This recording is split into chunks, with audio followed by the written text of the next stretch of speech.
kita akan belajar tentang gerak melingkar. Nah, sebelumnya kita juga harus tahu untuk satu putaran itu sama dengan 2pi radian, atau kalau mau dalam bentuk derajat berarti 360 derajat.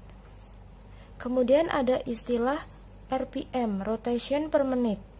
Nah, untuk nilai 1 RPM itu sama dengan satu rotasi kan 2pi radian per menit. 1 menitnya ada 60 detik, berarti per 60 detik atau second, sama dengan ini kita coret-coret jadi pi per 30 radian per second. Kemudian ada istilah frekuensi dan periode.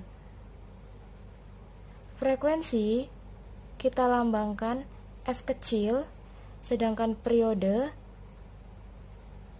kita lambangkan T besar. Frekuensi adalah banyaknya putaran yang dibutuhkan benda tiap waktunya. Jadi bisa kita tulis F sama dengan N per T.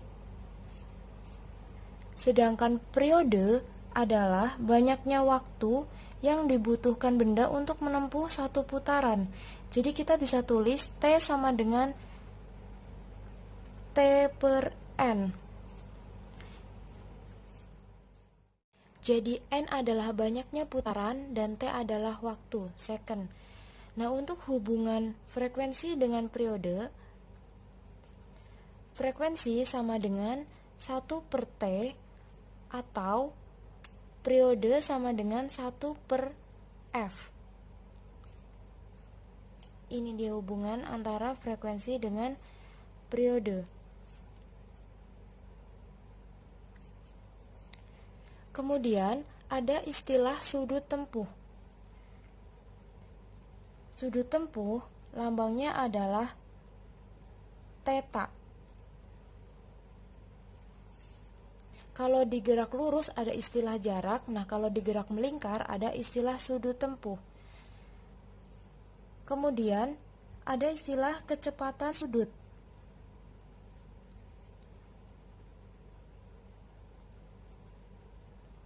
Jadi kecepatan sudut ini lambangnya adalah omega. Kecepatan sudut adalah sudut pusat yang ditempuh benda dalam selang waktu tertentu. Nah, sudut tempuh yang dibutuhkan benda dalam satu lingkaran itu adalah 2pi. Dalam selang waktu tertentu berarti per T. Kemudian selanjutnya ada istilah kecepatan linier.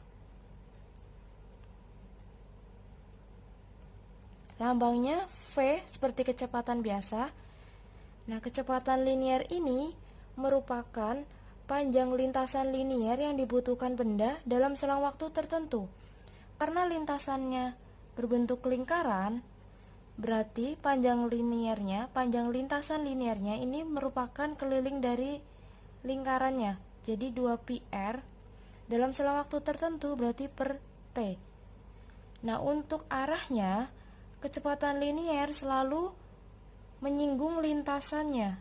Nah, di sini arah dari kecepatan linier.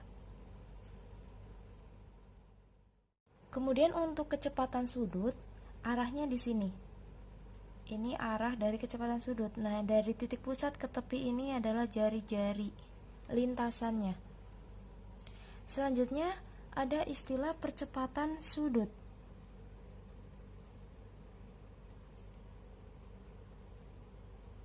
Kita lambangkan alfa sama dengan omega per T. Jadi kecepatan sudut dibagi selang waktu tertentu.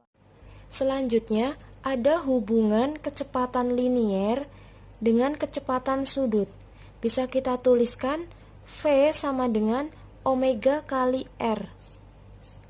R ini adalah jari-jari lintasannya. Satuannya meter. Kemudian ada hubungan kecepatan sudut dengan frekuensi dan periode.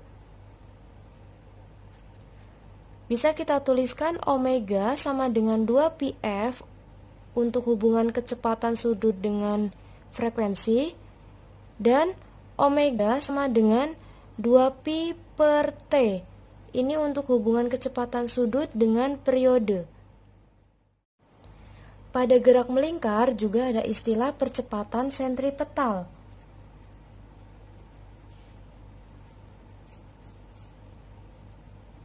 Percepatan sentripetal ini percepatan yang selalu menuju ke pusat.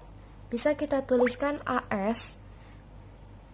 Jadi AS sama dengan omega kuadrat kali R, atau AS sama dengan V kuadrat per R.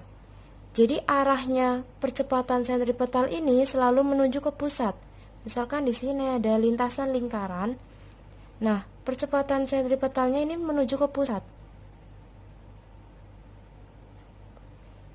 Ini dia arah dari percepatan sentripetal. Selanjutnya ada percepatan tangensial.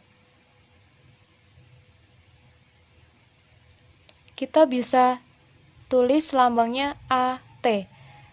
Sebenarnya percepatan tangensial ini sama aja dengan percepatan linier. Jadi arahnya percepatan tangensial itu selalu bersinggungan dengan lintasannya. Ini.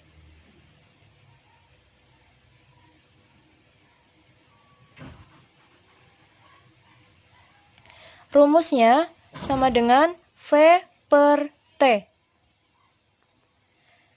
Percepatan tangensial menimbulkan percepatan sudut. Tadi percepatan sudut lambangnya alfa. Percepatan sudut itu adalah perubahan kecepatan sudut tiap satuan waktu, atau bisa kita tulis alfa sama dengan omega per T.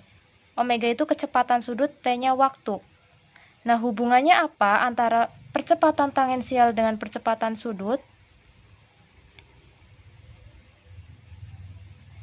Jadi bisa kita tulis, ini hubungannya apa? AT kan sama dengan V per T. V-nya sama dengan omega kali R per T. Nah, tadi omega per T ini adalah percepatan sudut. Jadi hubungan percepatan tangensial dengan percepatan sudut adalah AT sama dengan alfa kali R. Dengan AT adalah percepatan tangensial, alfa adalah percepatan sudut, dan R adalah jari-jari lintasannya. Ini satuannya meter jari-jarinya, percepatan sudut satuannya radian per second kuadrat. Kalau percepatan tangensial satuannya meter per second kuadrat. Selanjutnya ada hubungan percepatan sentripetal dengan percepatan tangensial. Nah, ini. Hubungan percepatan sentripetal dengan percepatan tangensial yaitu, nah di sini ada percepatan sentripetal yang arahnya selalu menuju ke pusat. Kemudian percepatan tangensial arahnya selalu tegak lurus dengan percepatan sentripetal. Ini ada AS, terus ini AT. Kemudian di sini ada A total. A total sama dengan akar AS kuadrat plus AT kuadrat. AS itu percepatan sentripetal, AT percepatan tangensial.